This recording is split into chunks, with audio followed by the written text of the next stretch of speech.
süreçler diyoruz. Bu bir tarihi canlı yaşadık bugün. Çok önemliydi. Hem Orta Doğu açısından hem Türkiye açısından hem de tüm demokrasi güçleri açısından önemli bir andı. Biz de izledik.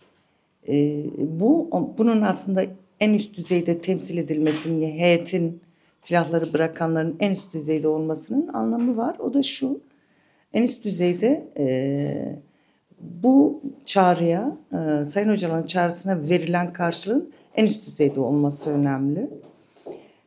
Bu işin ciddiyetini gösteren bir şey. Tabii ben hayatımda ilk defa böyle bir tören izliyorum ve sanırım birçok insan böyle. Çünkü çok karşılaştığımız, gördüğümüz bir şey değil. İşte 40 yıllık bir örgüt silahlarını uluslararası güçler, yerel güçler, bölge güçlerinin önünde bir açıklama yaparak, talep ve arzularını da ifade ederek silahlarını yaktı. Bu önemli. Tarihsel olan kısmı bu. Tabii tarihsel olmanın ötesinde bir şey daha var. Bununla beraber bunun ardından gelecek olan gelişmelere bakmak lazım. Bir öncesi var bunun, bir de sonrası var. Öncesine dair gelişmeler, hani ben çok tekrar etmeyeceğim ama işte Sayın Öcalan'ın 27 Şubat'taki çağrısı, ardından PKK'nın kongresini toplayarak karar alması, ardından gelen görüntülü video, Sayın Öcalan'ın videosu. Tüm bunlar aslında bu arada tabii Türkiye halkları, toplumları, inançları bu çağrıyı bence çok ciddiye alarak büyük bir anlam, büyük bir mana yükleyerek karşıladılar. Ama tabii belirsizlikler de, endişe de içinde yok değil. Bunu da ifade edelim. Şimdi bir masaya oturan iki taraf var. Biri şu, bir devlet tarafı var, iktidar tarafı var. Bir de savaşan güçler ve demokrasi güçleri, sol sosyalist yapılar, farklı halklar ve inançlar var. Şimdi PKK kendi üzerine düşen kısmı büyük bir ciddiyetle en üst düzeyde yerine getirdi. Açıklamasını da yaptı. Şimdi ise iktidarın ve devletin üzerine düşen önemli görevler var. Bu metinde de yapılan açıklamada da ifade ediliyor. Bunun karşılığında iktidar bir kere önce devlet ve iktidar dilini değiştirmeli. Bu terör kelimesinden azade, artık bu kadar yılın sonunda silahların terk edildiği, yeni bir sürece doğru evrildiği, örgütün kendini yeniden yapılandırdığı barış ve demokratik siyasetine adım atılıyor. Devletin ve iktidarın da bunu görerek, bilerek bunun karşılığında buna uygun bir dil, üslup ve tarz geliştirmesi gerekiyor. Demokratik siyaset dediğimizde elbette ki bunun içinde Türkiye Büyük Millet Meclisi var. Elbette ki komisyonların oluşması gerekiyor. Hızla bu komisyonların yeni sürece dair kendini yeniden yapılandıran, Türkiye'de yaşayan tüm farklılıkların, halkların, inançların eşit yurttaşlık kapsamında yeni bir yol alması gerekiyor. Ve buna hazır mı, değil mi? Bunu onların iyi niyetleri gösterecek. Elbette ki örgüt, demokrasi güçleri, Türkiye demokrasisi üzerine düşeni yaptı ve gitti o töreni izlediler, tanık oldular. Tarihi bir andı, gerçekten 21. yüzyıla damgasını vuracak bir an ve Orta Doğu bundan etkilenecek. Dolayısıyla eğer Türkiye devleti, Türkiye Cumhuriyeti hükümeti bunun karşılığını güçlü bir şekilde verirse Orta Doğu güçlenir, Türkiye güçlenir. Türkiye'de herkes kendini özgürce ifade etme hakkına, yoluna kavuşur. Böyle ifade edelim. Ama ben bunun kıymetli bir şey olduğunu, bu kıymete karşılıkta devletin, iktidarında, toplumun da buna el atması gerekiyor. Bu sadece AKP, MHP hükümetinin ya da sadece muktedirin yapacağı bir iş değil. Toplumun bir bütün, her yerden kadınların, gençlerin, herkesin, farklı inançların bu sürece sahip çıkması gerekiyor. Mesela ana muhalefet daha güçlü sahiplenmeli. Açık söyleyelim. Yani muhalefetin tümü parlamentoda grubu olan muhalefetteki partiler, grubu olmayan diğer tüm siyasal yapıların bu sürece güçlü bir şekilde el vermesi gerekiyor. Düşünün ki barış anneleri evlatlarını kaybettiğinde bile barış istediler yıllarca. Bu görülmedi, duyulmadı, işitilmedi, es geçildi. Ama artık bunun bir karşılığı var ve Türkiye halkları buna sahip çıkmalı. Evlatlarını kaybeden tüm annelerin içinin rahat etmesi, onurlu bir barış her şeyden önemlisi. Yani onursuz bir şey hiç kimse istemez. Ne anne ister, ne evladı ister. Dolayısıyla öncelikle komisyonların hızlı bir şekilde oluşması, somut adımların atılması önemli. Demokratik siyaset alanında mücadele edilecek ve devam edecek. Evet. Yani oradaki kilit kelimelerden biri aslında dediğiniz gibi kararlılık. Yani iyi niyet meselesi zaten başlangıcından bugüne kadar mücadele hattıyla ilgili demokratik toplumu inşa etme, Sayın Öcalan'a kurmuş oldukları bağla ilgili onun paradigmasını hayata geçirme noktasındaki tutumları zaten bir iyi niyet olarak hep vardı. Çünkü ilk defa PKK silahlarla ilgili gündemini yeni oluşturmadı. Bu şimdiki son aşamaydı diye ifade edebilirim. Kararlılık boyutu da şöyle, yani sonuçta barışı talep etmek, demokratik toplumu inşa etmek, demokratik bir çözüm için inisiyatif almayla ilgili iradesinin geçmişte neyse bugün de aynı kararlılıkla devam ettiğiyle ilgili bir mesaj da var. Ve birazcık da genel anlamda bu süreci provoke etmeye çalışan, anlamını deşmeye, anlamından uzaklaştırmaya çalışan bir takım cenahlara da aslında bir cevap da olmuş oldu. Sayın Öcalan'ın başlatmış olduğu bu sürecin sorumluluğunu üstlendiği bu sürecin bizler de tamamen arkasındayız. Aynı kararlılıkla, hiçbir çelişkiye ve kaygıya düşmeden aynı istençler ve fikirler, örgütsel akılla bizler de hareket ediyoruz. Bu konuda Türkiye'nin demokratikleşmesi, bütün Türkiye'deki bütün halklar, Orta Doğu'daki bütün halklar için işaret ettiği mesajını sürdürmekle ilgili iradeyi de gösteriyor. Yani o kararlılık biraz da orada saklı diye düşünüyorum. Demokratik entegrasyonla ilgili aslında ifade ettikleri şey metnin diğer kısımlarında da biraz daha açılmıştı. Belki şu an bir kelimeyle özetlemeye çalıştık ama metnin içerisinde kadınlar, erkekler, işçi, emekçiler, toplumun bütün ötekileştirilerin her birisinin de bu süreci anlaması, yorumlaması ve dahiliyetiyle ilgili gereken değeri verilmesiyle ilgili de bir tutum vardı. İşte bu kesimlerin zaten dahiliyeti bu demokratik entegrasyonu ya da onlarla birlikte yeni bir hattı oluşturmanın da çerçevesini aslında belirliyor. Bu anlamıyla sadece bir terimden ibaret değil aslında. Daha önceki söylenenlerden de farklı değil. Bu yüzden bu bahsettiğimiz demokratik entegrasyonu bütün o toplumun diğer kesimleriyle hayata geçirebilmeleri ve onların da bu sürecin asli merkezi konumunda olabilmeleri için birçok şey düşüyor ki bu asli öznelerden biri de bugün bu silahı devre dışı bırakma seremonisinde yer alan PKK'nın üyeleriyle de alakalı ama aynı zamanda kurulması gereken şu an tartışmaları devam eden sözlü ve yazılı olarak da meclise sunulan bir komisyonun çalışmasıyla ilgili onda yer alacak olan bütün zeminlerle de ilgili bir şeye tekabül ediyor. Şimdi ne yapılması gerekiyor yasal anlamda? Evet, bir an önce bu komisyon mutlaka kurulmalı. Ancak bu komisyonun etkili ve yetkili bir biçimde hayata geçirilmesi gerekiyor. Yani bir yasal düzenlemeye, bir hukuki dayanağı mutlaka olması gerekiyor. Bununla birlikte içeriğini, çalışma koşullarını, karar verebilme prosesini arttıracak bir zemin de hazırlanması gerekiyor.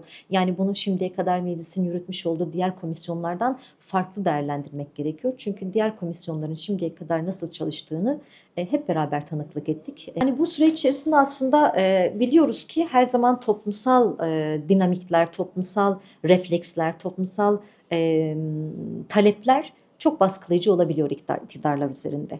Bu yüzden de mevcut liderleri zora sokacak olan ya da onları adım attırmaya teşvik edecek olan boyutlardan biri toplumsal reflekslerin güçlenmesi ve iktidarlara, liderlere, devlet liderlerine adım attırmakla ilgili bir güç, bir baskı mekanizmasını ortaya çıkarması gerekiyor. Ancak bugün günümüzde artık toplumu sadece tek bir parça, tek bir yani homojen bir yapı olarak değerlendirmiyoruz. Bu yüzden içerisindeki bütün demokratik kitle örgütleri, insan hakları mücadelesi verenler, çatışma ve çözüm süreçlerinde kendine rol ve misyon biçenlerin öncülüğüyle de aslında yapılması gerekiyor.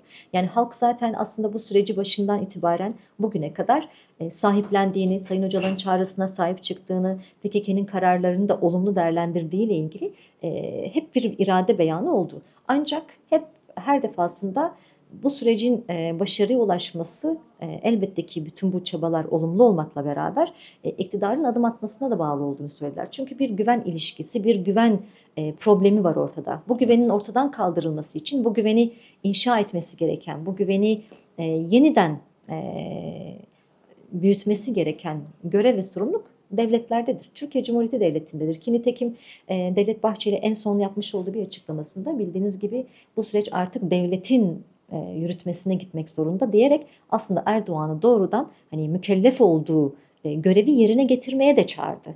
Toplum bu konuda zaten barışa hazır. En çok savaşın ve yıkımın, çatışmaların etkisinde kalanlar, yani özellikle halklar bu durumun neye evrildiğinin, gerçekleşmemesi durumda halkları bekleyen olumsuzlukların neler olduğunu en iyi deneyimleyenlerdir. O yüzden de onlar bu süreci hazırlar.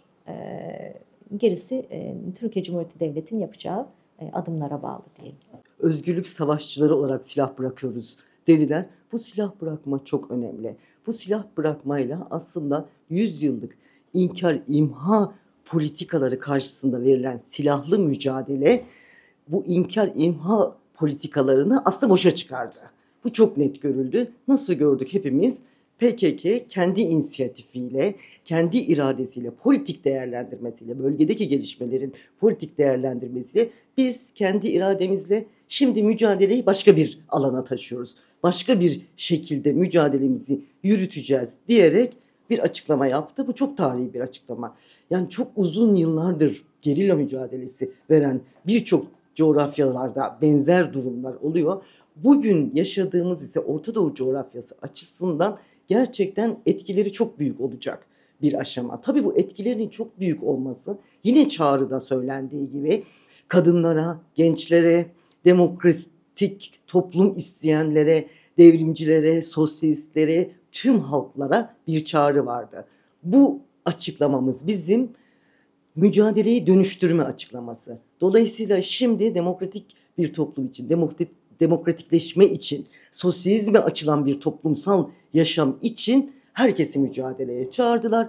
Bu çağrının karşılık bulması çok önemli. Bir kere aslında talepler çok net. Başka bir şey oluyor. Devlet şimdi aynı rutininde gidemez. Mümkün değil. Zaten bir yıldır hani bu süreçte görüşmeler başladığından beri aslında bir takım sözler söylüyor. İşte Devlet Bahçeli'nin mesela yıllardır bambaşka bir politika güderken şimdi hatta bugün bir açıklaması var yine süreci olumlu diye ama bu sözler yeterli değil. Bu kadar tarihsel bir dönüşüm için. Bu sözlerin gereği olarak yapılması gereken adımlar var. Bir kere hasta tutsaklar meselesi. Cezaevinde PKK ile birlikte onun mücadelesini paylaşıyor diye binlerce insan hala mahkum, teker teker bırakılamazlar. Bir kanunla, hukuken bir düzenleme yapılması lazım. Artık PKK ile bağlantılı olan suçların dayanağı ortadan kalktı diye bir kanunla aslında bunların hepsinin serbest bırakılması demokratik siyasete. Entegrasyon deniyor. Tam iyi bir kavram değil. Belki demokratik entegrasyon belki daha iyi bir kavram olabilir. Bu ne demek? Aslında siyasal mücadeleye katılımlarından düzenlenmesi gerekir. Bunların güvence altına alınması gerekir. İşte meclis üzerine düşeni yapacak. Meclis zemininde yapılacaklar da bunun bir parçası. Hepsi değil, bir parçası. Ama önemli. Mecliste kurulacak komisyonun yetkisi, işlevi, bileşimi bu demokratik dönüşüme yapılan PKK'nın yaptığı açıklamanın ciddiyetine uygun bir düzenleme olması gerekiyor kesinlikle. Bu devlete, bu gelinen süreçte bu atılan adımın, PKK'nın attığı adımın ciddiyetini hatırlatacak olan bizleriz. O yüzden buradan bir şey çıkmaz deme lüksümüz yok. İşte devlet zaten adım atmaz deme lüksümüz yok. Devleti tanıyoruz hep. Değişim, dönüşüm devlette de var. Ama tabii ki devleti biliyoruz. Mümkünse çok az şey vererek her şeyi almak isteyecek. Her şeyi kendi inisiyatifinde olsun isteyecek. Ama bugün izlediğimiz şey aslında ben onu da söylemek istiyorum. Bu silah bırakma, silahları yakma meselesinin çok sembolik önemi var. Şunun açısından söylüyorum. Ben hani demiştim ya Zapatistalar işte Kolombiya, İrlanda meselelerinde hani silah bırakmaları, onların açıklamalarını falan gördüm. Burada sembolik şöyle çok önemli geldi bana.